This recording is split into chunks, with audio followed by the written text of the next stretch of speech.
상상해보세요. 여러분에게 말이죠. 정말 무제한의 부가 주어졌습니다. 절대적인 권력도 손에 쥐고요. 네, 게다가 지적 능력까지 너무나 뛰어나서 막 지구 반대편에 있는 사람들이 오직 여러분과 대화 한번 해보겠다고 비행기를 차고 날아올 정도라고 한번 가정해보죠. 그 정도면 뭐 인생의 비밀을 완벽하게 풀었고 매일매일이 행복으로 가득할 것 같지 않나요? 그러니까요. 그런데 오늘 우리가 함께 깊이 파헤쳐볼 이 놀라운 텍스트의 주인공은 그 모든 것을 다 가져보고 나서 전혀 다른 결론을 내립니다. 전부 다 완벽하게 의미 없고 쓸데없는 짓이다. 이렇게요. 정말 서늘할 정도로 직설적인 결론이죠. 보통 사람들은 평생을 바쳐서 쫓아가는 목표들인데 그걸 이미 꼭대기까지 다 이루어 본 사람이 치는 대사니까요. 맞아요. 오늘 심층 탐구에서 살펴볼 자료가 바로 구약성서의 전도서 1장 12절에서 18절에 이르는 텍스트입니다. 겉보기엔 까마득한 고대의 종교 문헌 같지만요. 사실 그 안을 들여다보면 오늘날 현대인들이 매일같이 겪고 있는 번아웃이나 우울감, 그리고 끝없는 성과주의에 대한 굉장히 예리한 심리적 철학적 분석이 담겨 있습니다. 네. 그래서 오늘 우리의 탐구 미션은 이렇습니다. 도대체 왜 모든 것을 다 가져본 절대 군주가 이토록 깊은 절망과 허물을 느꼈을까? 그리고 우리가 그렇게 목숨 걸고 쫓는 성취와 지식이 왜 때로는 우리를 더 숨막히는 공허함으로 몰아넣는 걸까? 바로 그겁니다. 또 가장 중요한 건 이 텍스트가 도대체 어떤 기막힌 탈출구를 제시하고 있는가 하는 점이죠.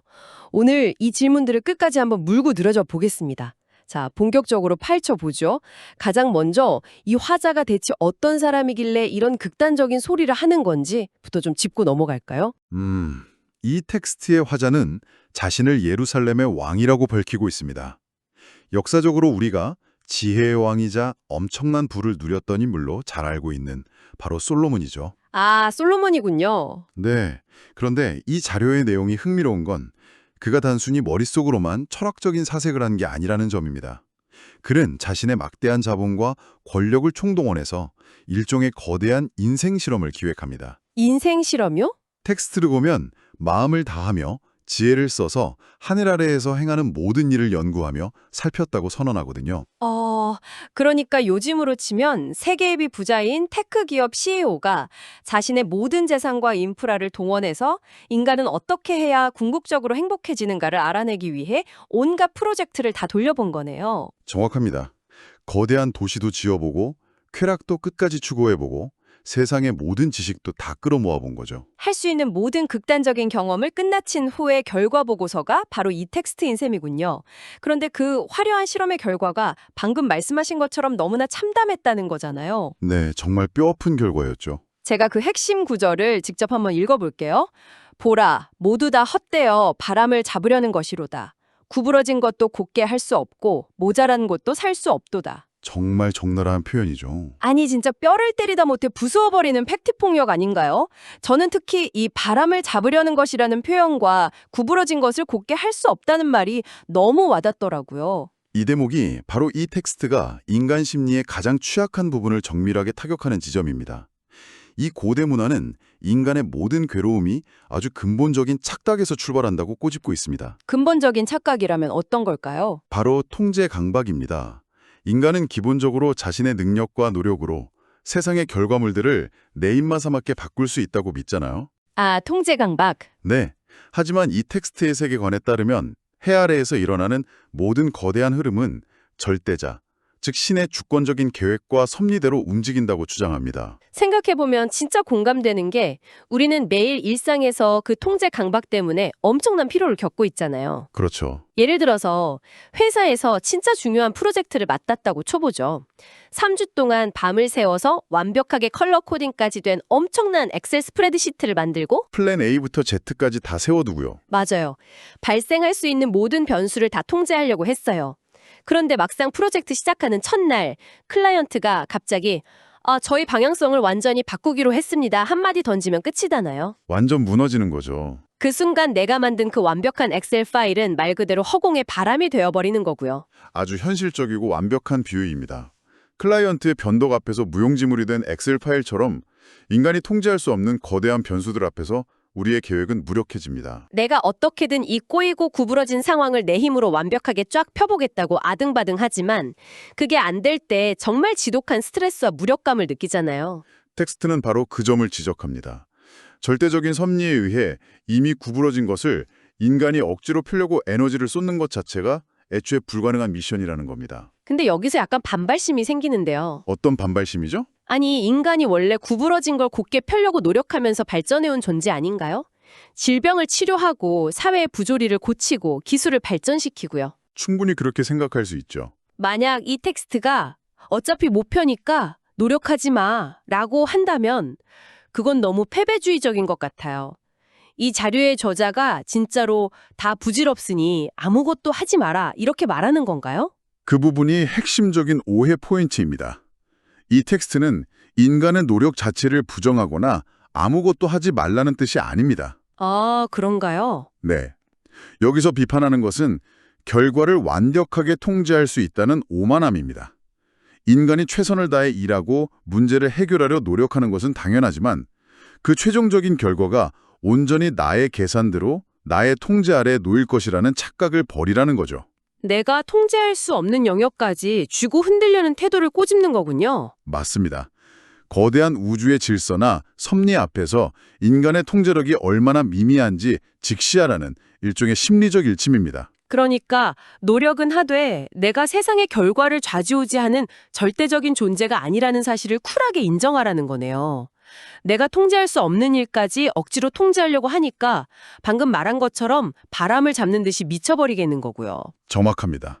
그리고 바로 그 지점에서 이 텍스트가 짚어내는 두 번째 역설이 등장하는데요. 여기서 정말 흥미로운 점이 나오죠. 네, 외적인 성취나 부귀 영화의 허무함은 그렇다 치더라도 우리가 보통 가장 고상하고 가치 있다고 여기는 지식과 지혜에 대해서도 아주 충격적인 평가를 내리거든요. 맞아요. 저도 이 자료 읽으면서 그 대목에서 멈칫했습니다.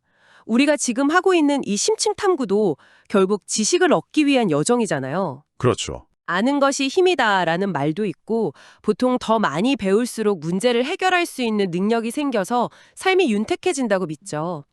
그런데 1장 18절을 보면 이렇게 쓰여 있습니다. 지혜가 많으면 번뇌도 많으니 지식을 더하는 자는 근심을 더하느니라. 네, 아주 유명한 구절이죠. 아니 세상에서 제일 똑똑하다는 왕이 왜 지식이 곧 근심이라고 말하는 건가요? 우리가 무식해져야 행복하다는 뜻인가요? 이건 역시 무지함이 축복이라는 단순한 논리가 아닙니다. 이 텍스트 구조를 보면 여기서 말하는 지식의 성격을 정확히 짚어봐야 합니다. 지식의 성격이요? 네, 이 문헌에 따르면 인간이 쌓아올린 세상의 해박한 지식은 도구를 만들고 다리를 짓는 실용적인 문제는 해결할 수 있을지 몰라도 궁극적인 질문에는 침묵한다는 치명적인 한계가 있습니다. 궁극적인 질문이라면 예를 들면 어떤 것들이죠? 우리는 도대체 왜 태어났는지, 이 끝없는 고통의 의미는 무엇인가, 우주의 근원과 역사의 끝에는 무엇이 있는가 같은 질문들이죠. 아, 세상의 지식으로는 도저히 답을 낼 수 없는 영역이네요. 맞습니다. 지식이 방대해질수록 오히려 우리는 인간이라는 존재가 거대한 우주 속에서 얼마나 한계가 명확한 존재인지, 그리고 이 근본적인 부조리함을 우리 힘으로 결코 해결할 수 없다는 사실만 더 뼈저리게 깨닫게 된다는 것이 저자의 시각입니다. 와, 이거 듣고 보니 진짜 소름 돋게 공감되는 현상이 하나 떠오르는데요. 어떤 거죠? 바로 둠 스크롤링입니다. 예전 사람들은 그냥 자기 마을에 비가 오는지 농사가 잘 되는지 정도만 알면 됐잖아요. 시야가 좁았죠. 그런데 지금 우리는 스마트폰 하나로 지구 반대편의 전쟁, 기후변화, 경제 위기 같은 끔찍한 뉴스들을 실시간으로 다 알고 있습니다. 정보와 지식의 양은 인류 역사상 최고치인데 현대인들의 불안과 우울증도 역사상 최고치를 찍고 있거든요. 아주 날카로운 지적이네요. 똑똑해질수록 세상의 부조리와 모순이 너무 선명하게 보여서 미쳐버릴 것 같은 그 느낌. 그게 바로 지식을 더하는 자는 근심을 더하느니라의 현대판 버전 아닐까요? 완벽하게 연결됩니다. 지식이 우리를 혼돈에서 구원해줄 절대적인 동화줄인 줄 알았는데 막상 그 끝에 도달해보니 우유의 인간의 한계와 고장난 세상의 모습들을 비추는 차가운 거울뿐이었던 셈이죠. 알면 알수록 오히려 존재의 근원에 대한 번뇌만 증폭된다는 텍스트의 논리가 너무 생생하게 다가오네요. 세상의 지식만으로는 결국 그 거울에 비친 모순을 견뎌낼 내면의 평안이나 궁극적인 해답을 찾을 수 없다는 것을 이 자료는 이미 수천 년 전에 차분하게 논증하고 있는 겁니다. 좋습니다. 여기까지 들으면 지금 이 탐구를 함께 듣고 계신 여러분들은 아마 이런 생각이 드실 겁니다. 오케이, 부와 권력을 다 가져도 세상을 내 맘대로 통제할 수 없으니 공허하고, 머리가 똑똑해져서 세상의 부조리를 다 알게 되어도 해결을 못하니 우울하다. 그럼 도대체 어쩌라는 거냐 싶겠죠? 그러니까요, 다 포기하고 산에 들어가라는 거냐? 결국 이대로 끊는다면 지도권 허무주의잖아요. 이 텍스트가 진짜 해라는 말이 뭡니까? 반전이 있긴 한가요? 당연히 강력한 반전이 있습니다. 더 큰 관점에서 연결해보면 이 자료는 단순한 허무주의를 말하는 게 아닙니다. 다행이네요. 텍스트를 깊이 들여다보면 모든 것이 헛되다는 그 절망적인 선언들 앞에는 항상 숨겨진 전제 조건 하나가 붙어 있습니다. 바로 해 아래에서라는 표현입니다. 아하, 해 아래에서. 이게 단순히 물리적으로 해가 떠 있는 지구 위를 말하는 게 아니라 어떤 특정한 세계관을 의미하는 건가요? 바로 그겁니다. 해 아래라는 건 절대자의 영원한 섭리나 거대한 우주적 질서를 완전히 배제하고 오직 인간의 좁은 시야로만 세상을 바라보는 닫힌 시스템을 의미합니다. 아, 내가 내 인생의 통작권자라고 굳게 믿는 한계군요? 맞습니다. 내 힘으로 모든 것을 통제하고 이뤄내야만 직성이 풀리는 세속적이고 자기중심적인 상태죠. 그런 렌즈를 끼고 세상을 보면 당연히 언젠가 죽음 앞에서 모든 성취가 모래성처럼 무너지는 것을 보며 허무해질 수밖에 없다는 겁니다. 아하, 그러니까 세상을 바라보는 렌즈 자체를 완전히 갈아 끼우라는 얘기네요. 내가 우주의 중심이고 내가 다 통제해야 해라는 렌즈를 빼버리고요. 네? 그렇다면 도대체 이 텍스트가 말하는 진정한 지혜, 그 새로운 렌즈는 뭔가요? 그 새로운 렌즈가 바로 거대한 섭리를 인정하는 것입니다. 세상 만사가 인간의 통제를 넘어선 거대한 목적과 작정대로 섭리되고 운영된다는 사실을 겸허히 받아들이는 거죠. 통제권을 넘기라는 거군요. 네. 그리고 여기서 이 자료가 제시하는 궁극적인 결론이자 결정적인 개념이 등장합니다. 바로 분복이라는 개념입니다. 분복이요? 한자로 나눌 분의 복자를 써서 나에게 나누어진 목이라는 뜻 같은데요. 정확합니다. 우주의 질서 혹은 절대자가 인간 각자에게 허락하고 정해주신 나만의 삶의 몫이라는 뜻입니다. 아, 나만의 목. 이 텍스트가 내리는 궁극적인 결론은 이겁니다. 우주가 내 맘대로 돌아가지 않음을 온전히 인정하고 내가 모든 것을 통제할 수 없다는 걸 받아들이는 것, 그리고 오직 내게 주어지고 정해진 삶의 범위, 그 분복 안에서 오늘 하루를 충실히 살아내는 것이 가장 부유한 지혜라는 겁니다. 와, 이거 정말 엄청난 가치의 전환이네요. 현대사회의 성공 공식은 완벽하게 반대잖아요. 너의 한계를 거부해라, 스스로 개척해서 모든 걸 다 통제해라. 우리는 매일 이런 압박 속에서 살아가니까요. 그렇죠. 그래서 늘 미래의 목표를 쫓느라 현재를 갉아먹으며 소진되곤 하죠. 그런데 이 텍스트는 통제할 수 없는 것을 억지로 통제하려는 오만한 욕심을 내려놓으라고 말하네요. 지금 당장 네 손에 쥐어진 그 작은 목, 그 분복에 집중하라고요. 정말 흥미로운 지점은 인간이 그 한계와 몫을 온전히 수용할 때 비로소 우리의 삶이 허무함의 늪에서 빠져나와 모든 일이 유익한 것으로 전환된다는 겁니다. 통제권을 쥐려고 발버둥칠 때는 일상이 그저 바람을 잡으려는 지옥이었는데 말이죠. 맞습니다.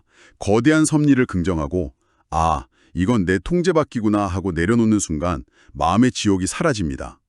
나에게 주어진 오늘 하루의 식사, 내 옆에 있는 사람들, 내가 할 수 있는 작은 일들이 드디어 참된 의미를 지닌 선물로 빛나기 시작하는 거죠.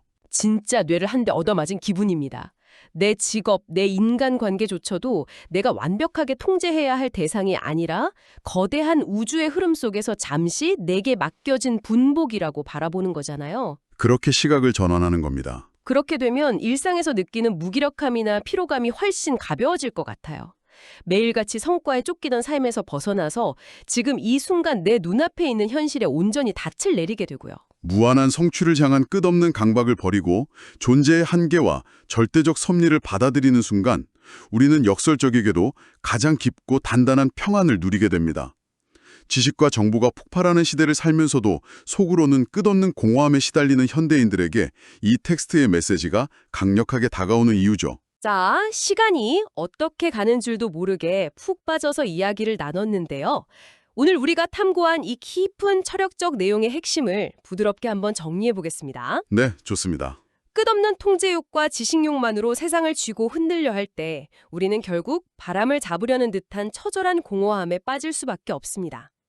하지만 그 한계를 인정하고 절대적인 섭리와 내게 주어진 분복을 온전히 수용할 때 삶의 가치가 완전히 새롭게 전환된다는 것을 우리는 확인했습니다. 완벽한 요약입니다. 이 시점에서 오늘 이 깊은 탐구를 끝까지 함께해 주신 여러분께 스스로 생각해 볼 만한 도발적인 질문을 하나 던지며 마무리하고 싶습니다. 오, 기대되는데요. 어떤 질문이죠? 우리가 앞서 지식이 많아질수록 근심이 더해진다는 텍스트의 논리를 이야기했죠. 그렇게 하면 오늘날 우리가 사활을 걸고 개발하고 있는 인공지능 기술의 미래에 대해 생각해 보면 어떨까요? 아, 인공지능이요. 우리는 지금 인류의 모든 지식을 집대성해서 결점 없는 전지전능한 지식의 기계, AI를 만들려고 경쟁하고 있습니다. 만약 무한한 부와 지식을 가졌던 텍스트 속 화자조차 그 끝에서 실존적 절망을 느꼈다면 우리가 그토록 완벽하게 만들고자 하는 궁극의 인공지능은 과연 우리에게 구원과 행복을 가져다 줄까요? 와, 아니면 우리가 결코 닿을 수 없는 완벽한 통제권과 우리 존재의 허무함을 가장 차갑고 완벽한 논리로 증명해내는 거대한 절망의 기계가 될까요? 인간의 한계를 초월하려는 우리의 최첨단 기술 집착이 결국 과거에 경고했던 바람을 잡으려는 행위의 가장 현대적인 결정체는 아닐지 한 번쯤 깊이 고민해볼 필요가 있습니다. 와, 이거 진짜 소름 돋는 포인트네요. 우리는 지식의 끝판왕인 기계가 세상의 모든 구부러진 것을 다 곧게 펴줄 거라고 믿고 있는데 오히려 그게 가장 거대한 헛수고일 수도 있다는 거잖아요. 바로 그 지점입니다. 완벽한 통제권을 내려놓는 것이 우리를 무기력하게 만들지 아니면 주어진 삶의 몫을 누릴 진정한 자유를 줄지 정말 오늘 밤 잠을 설치게 만들 정도로 묵직한 질문입니다. 기술적 오만함이 진정한 지혜를 대체할 수 있을지 스스로 돌아보게 되죠. 오늘 이 깊고 진지한 심층 탐구에 끝까지 함께해 주신 여러분 진심으로 감사합니다. 방금 던져주신 이 날카로운 질문을 출퇴근길이나 잠들기 전에 각자의 삶에서 더 깊이 탐구해 보시기를 권해드립니다. 무겁게 짊어지고 있던 통제권이라는 짐을 잠시 내려놓고 오늘 하루 여러분에게 주어진 소중한 분복을 온전히 누려보시길 응원합니다. 그럼 오늘 탐구는 여기서 진한 여운을 남기며 마무리하겠습니다. 함께해 주셔서 감사합니다.